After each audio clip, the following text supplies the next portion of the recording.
One more thing for November 24, 2025. Why Edify, episode 79, has my friend Jeremy Jorgensen do some reflecting.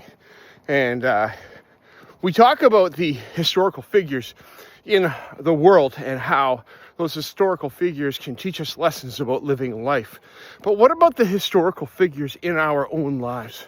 What about those that have gone before us that are, towards the end of their life or even beyond and have passed away? Well, in episode 79, Jeremy reflects as he is returning this past weekend from a memorial service for his wife's grandmother.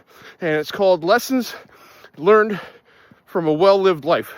And, things that his wife's grandmother has taught him.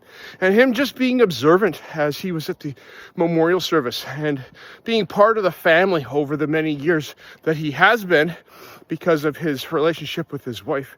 And how those kinds of things, can make a difference and do make a difference. How do we show up for each other in our families? How do we model behavior? How do we get it done? And some of the lessons that he learned was about the simplicity, living simply and not extravagantly, about showing up every day and not expecting to be noticed, but just doing your job and making a difference in people's lives.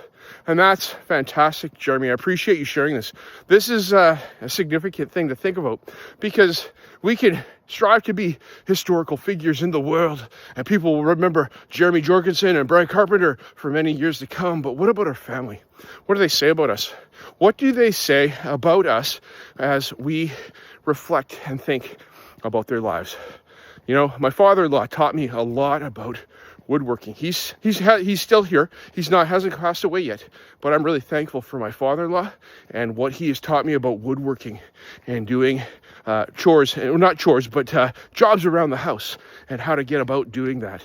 And we recently finished our bathroom renovation, and I thought about him as I was doing the project because there's a lot of things that I have learned from him over the years. All right, thanks, Jeremy. Thank you all. Have a fabulous day.